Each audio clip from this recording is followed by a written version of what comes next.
Hello and welcome to phuketpals GED Express with me, Teacher Marky. Today's topic focuses on GED mathematics, specifically ratios and proportions. And at the end of this lesson, every one of you should be able to simplify and solve problems involving ratios and proportions. So we begin with the meaning of ratio.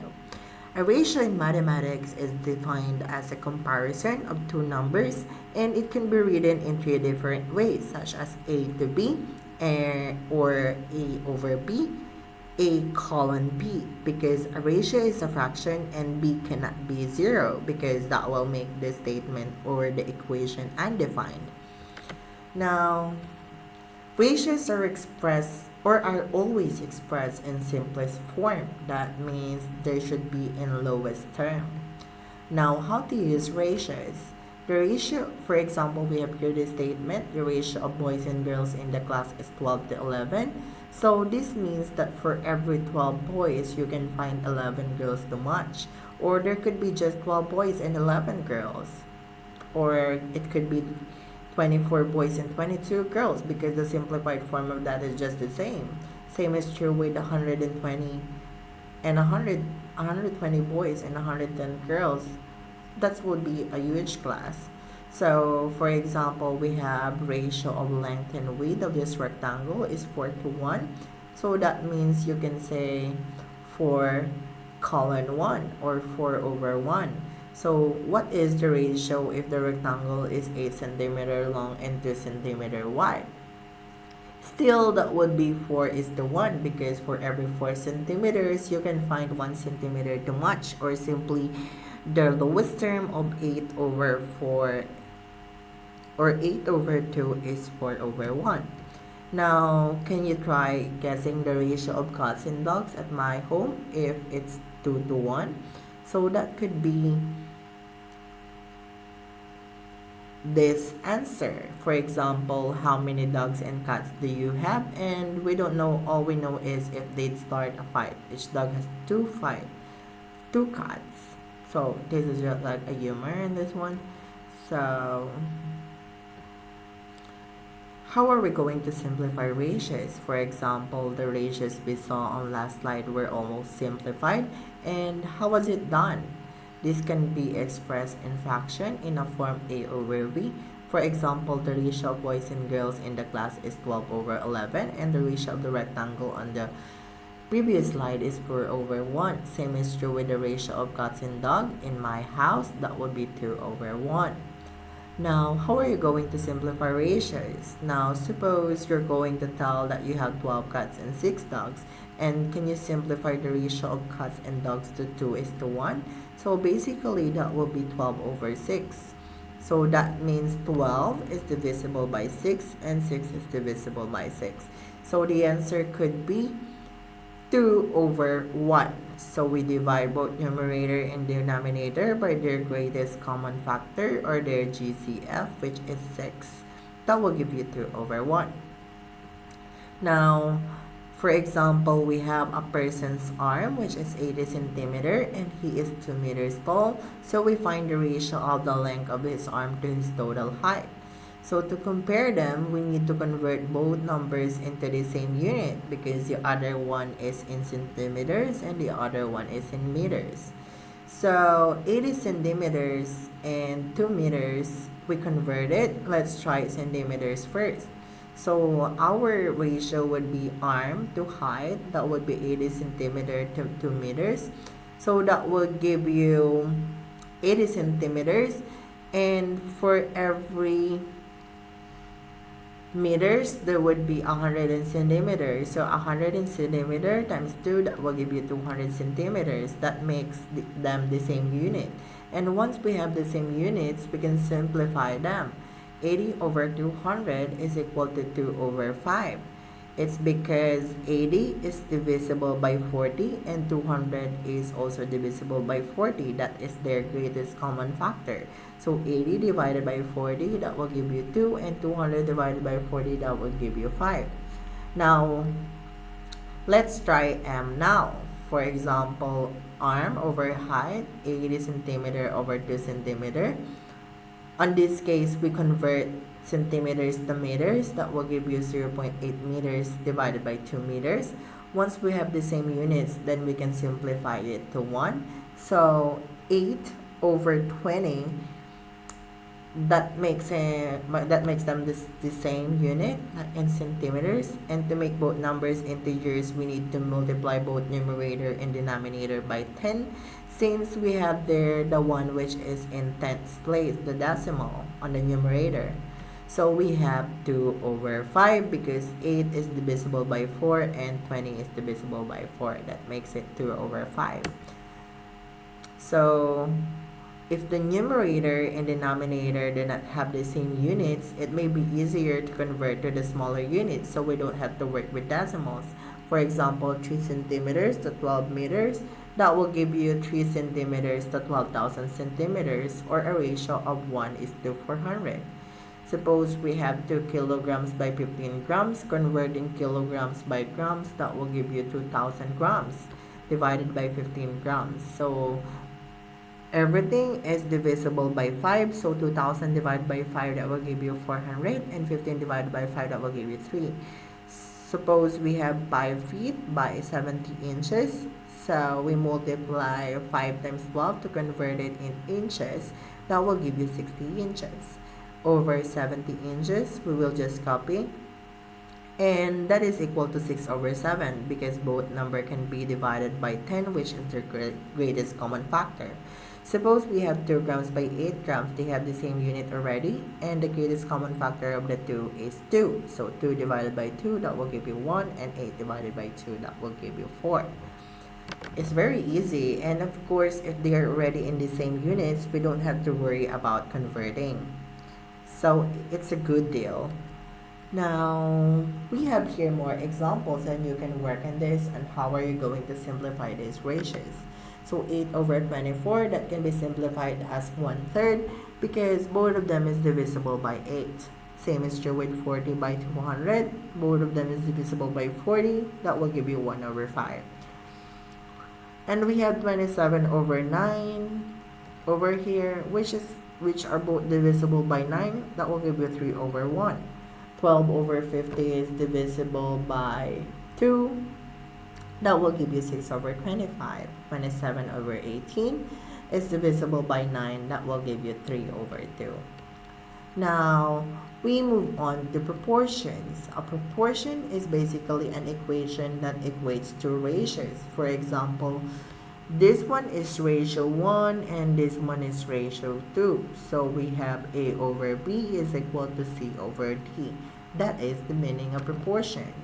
Suppose we have a ratio of dogs and cats, which is 3 over 2, and a ratio of dogs and cats that we have at present, which is 6 over 4, that is also equal to 3 over 2. Now, we have a proportion like this. 3 over 2 is equal to 6 over 4. Now, we stick with a given example. On this case, we need to cross multiply those equation or those ratios. So 3 times 4, that will give you 12, and 6 times 2, that will give you 12. That makes them equal. So on this case, we are considering the cross product property. The means and the extreme should have an equal value in order for them to become a proportion. Now, let's try to have this one. So, the cross product property states that A over B is equal to C over D, wherein A and D is cross multiplied. That's why you have their AD, and B and C is cross multiplied. That's why you have their BC. The one that is in the inside is your means, and the one that you have on the outside is your extremes. Means and extremes should have the same value in order for it to become a proportion. Now, let's make sense of the cross product property for any number A, B, C, and D. Suppose we have here again ratio 1, A over B, and ratio 2, C over D. We need to cross multiply that, and we need to multiply both sides by D so that we can understand the cross product property. And in order for us to cancel out the D that we have on our rights. So we will get A over B times D is equal to C. C is the only one left out on our right because D was cancelled already. So in order for us to cancel out B in here, which is our denominator for A, we multiply both sides by B. So we cancel out B, and the one which will be left out is AD is equal to BZ. That gives you the means and the extremes of a proportion. So we also have reciprocal property. If 3 over 2, for example, is equal to 6 over 4, then 2 over 3 is also equal to 4 over 6. So the reciprocal of the given problem for the two ratios is just equal to the reciprocal of them.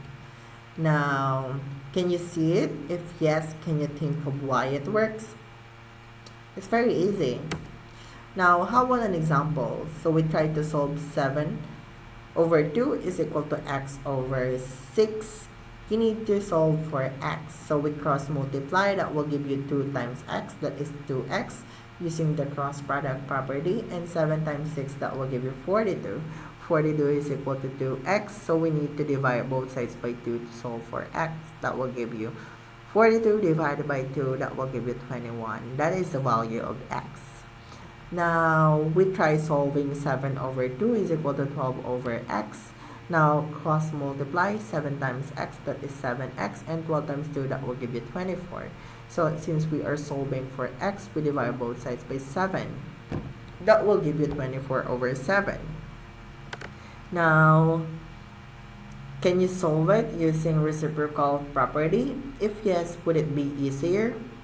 Actually, it's just the same. Now, we have this example. If 7 over x minus 1 is equal to 3 over x, we do cross multiplication or the cross product property. So that will give you x minus 1 in parentheses multiplied by 3, and 7 times x is 7x. So we need to distribute this because we're going to apply distributive property. So 3 times x, that will give you 3x, and negative 1 times 3, that will give you negative 3. So we have here common terms, so we move this to the left. So 7x minus 3x, that will give you 4x, and we just copy or bring down negative 3. Since we are solving for x, we divide both sides by 4. So divide this by 4, the thing which will be left out is x. Negative 3 divided by 4 is negative 3/4. So that makes it solved. Now, since you already have an understanding at how to simplify and solve ratios and proportion, let's try this. Now, you know enough about properties, let's solve the mysterious problems. Suppose if your car gets 30 miles per gallon, how many gallons of gas do you need to commute to school every day? You can pause the video for a while and solve it on your own. So we have here this illustration. So let x be the number of gallons we need for a day. Let's solve the problem. So 30 miles is used for 30 miles can be traveled by 1 gallon of gasoline. And you know that 5 plus 5 miles was traveled by going to school and by going back home. So x is equal to a known gallon. So we do cancellation, that will give you this one. So we have 30 over 1 is equal to 5 plus 5, that is 10. And then we just copy x, which is our unknown. So in this case, can you solve it? Yeah, it's very easy. You do it 30 times x is 30x is equal to 10. So divide both sides by 30, that will give you 10 over 30. 10 over 30 is divisible by 10. So 10 divided by 10, that will give you 1. And 30 divided by 10, that will give you 3. And don't forget the unit of measure, which is in gallon. So the problem is solved already. How about this problem? So you use up 1/3 gallon a day. How many gallons would you use for a week? So we let T be the number of gallons we need for a week. So for example, 1/3 gallon over a day is equal to T gallon, or our unknown gallon, divided by 5 days. So we cancel out we will have 1/3 over 1 is equal to 3 over 5. We do cross multiplication. So we will get 1/3 times 5th. That will give you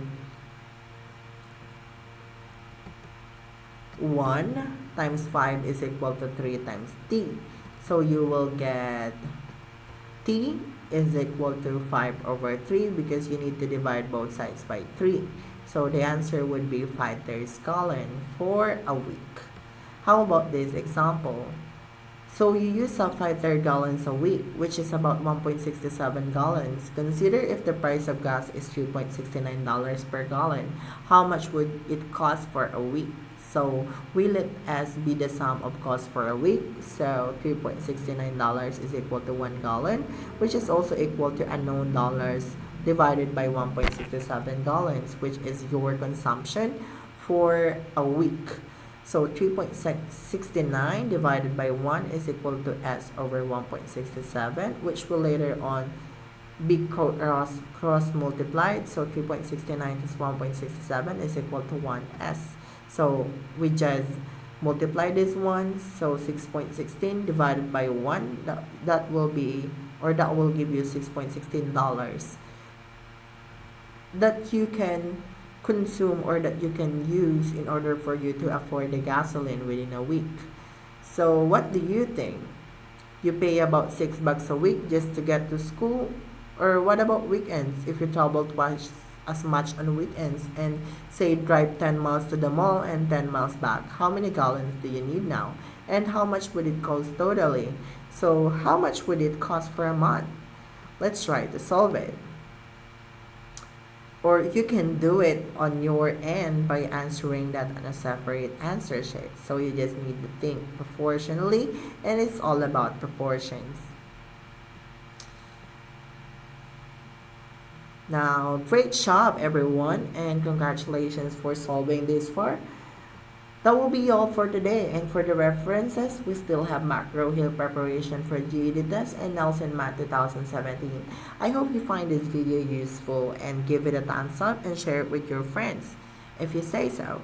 Now, you can connect with us at www.phuketpals.org or go to our Facebook page at facebook.com/phuketpals. You can also give us a call or message us if you have suggestions or questions regarding our organization through line, or give us a call at 081-417-0978. Thank you so much for watching, and I'll see you in my next screencast. Goodbye everyone.